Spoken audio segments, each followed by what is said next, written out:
What up, YouTube? This is gonna be another boxing video. I've been kind of lack for a better word, I've been skipping out on a couple fights. It's not that I haven't watched them, I just haven't had the time to make a video because, you know, this isn't my full-time job.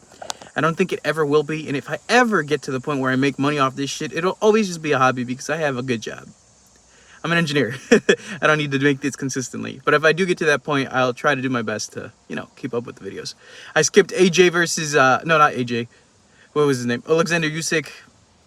It was, I think it was a one-sided fight, but that's a different story. I didn't make a video. It's too late. Anyways, I do want to talk about yesterday's evening fight for United States of America. I know a lot of you guys in the United Kingdom were waiting for this one eagerly. Liam Smith versus Chris Eubank Jr. Part 2. Well, I'm going to say one thing first and foremost. I think BOMAC might have to be Trainer of the Year. What he did with Chris Eubank was fucking amazing. I was one of those people who thought Liam Smith was going to knock out Chris Eubank Jr. again. Not necessarily because Eubank is a bad fighter, but because the way he fought in the first fight just wasn't his style. Or not, maybe not his style, but he fought in a really weird way. Is where Eubank would throw punches in the first fight just to throw punches. He was throwing wild shots just to throw shots. And to be honest, anybody can time that. And I think Liam Smith is a decent world-level contender. Used to be a world champion at 154 for the WBO. And he timed him and got him really good in the fourth round. And in my opinion, it was going to be the repeat of the same thing. I didn't see how Chris could re-educate himself into how to box. Mind you, I don't think Chris Eubank is a bad fighter, but he's lost basically all his big fights, right? He lost against George Groves in the World Boxing Super Series. He lost against Liam Smith. And I forget who he lost with the third time.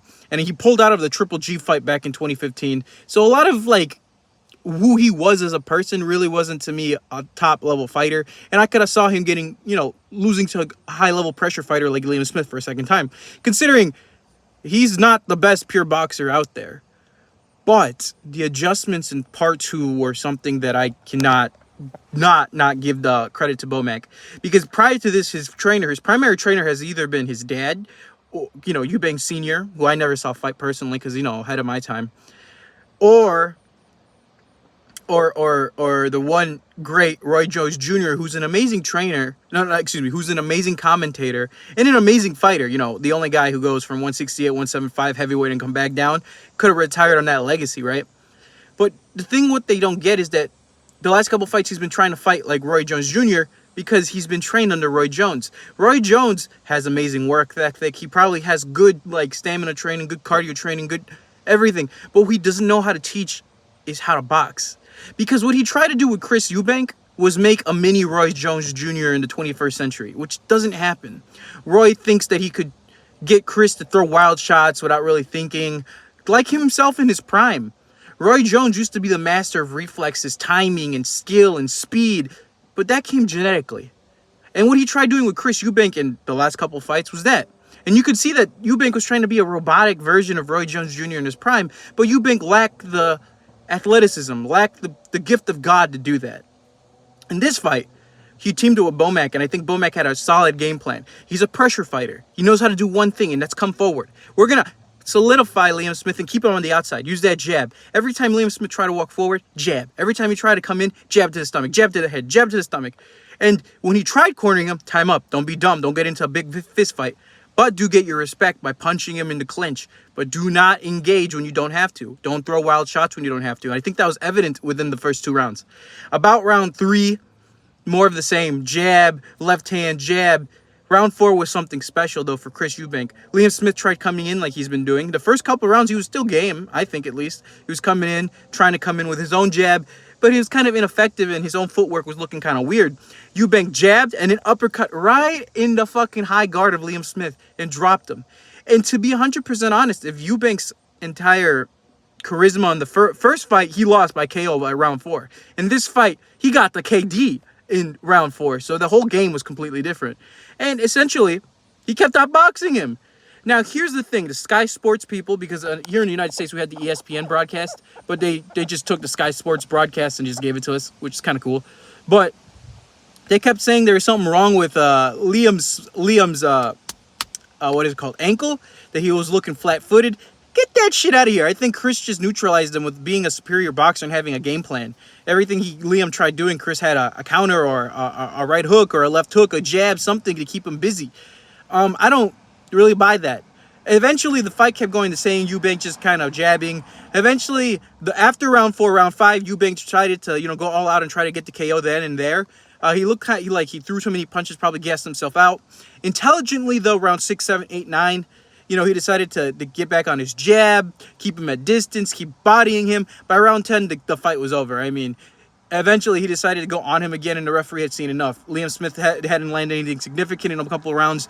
Eubank kept controlling him. Eubank started landing mega punches again. And at the end of the day, there's no reason to keep taking that punishment. The ref did the right thing, and he stopped the fight.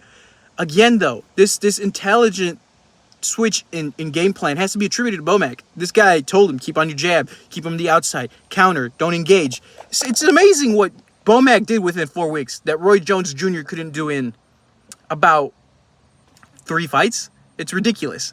And I'm not saying I don't like Chris Eubank, but there's potential.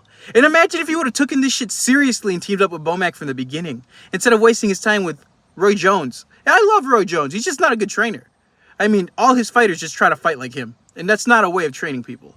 Meanwhile, BOMAC tries to teach these people fundamentals. Look at Crawford. Look at Keyshawn Davis. Look at Eubank, how you look now. You look great. After the fight, Liam Smith made the stupid excuse that once he injured himself, they blew up in weight, and the weight cut was brutal, and he was trying to blame other shit aside from the fact that Chris Eubank was just a better fighter that night.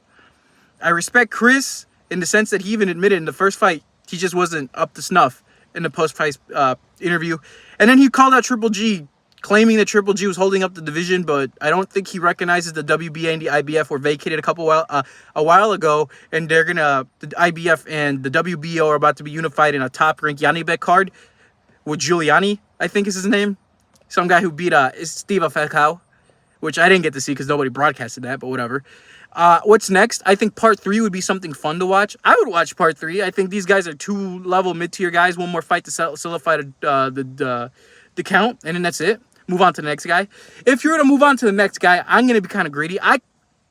Although Conor Benn has tested positive for steroids, I am going to be a greedy bastard and say I would like to see Conor Benn versus Chris Eubank Jr. still, because I feel like Conor Benn is in a position where making 147s hurts and he hasn't fought in a fucking long time, where Chris Eubank Jr. has fought twice in the time where the first fight fell apart, and it's huge, and it would be a good excuse to go to the United Kingdom to go watch that shit live. Because the hype for that would be insane. I would probably favor Eubank just because he's been active and with BOMAC in his corner. But obviously it's a fight that probably won't happen. But if it were up to me, it's either Liam Smith part 3 or you talk to Eddie Hearn and get this fucking fight made. I don't know where it'd be, considering UCAT is still giving Conor Benn some major shit. Maybe do it in Saudi. Maybe do it in the United States. But realistically, that's a fight that the Brits deserve. Like, to be 100%, that shit would have been crazy. And I would like it to be in the UK too, because I get my visa out and go see that shit, because it'd be fun. Anyways, that's all I have to say about that. Chris Eubank Jr., fucking amazing comeback. Keep it up. BOMAC, Trainer of the Year, Insanity. Peace.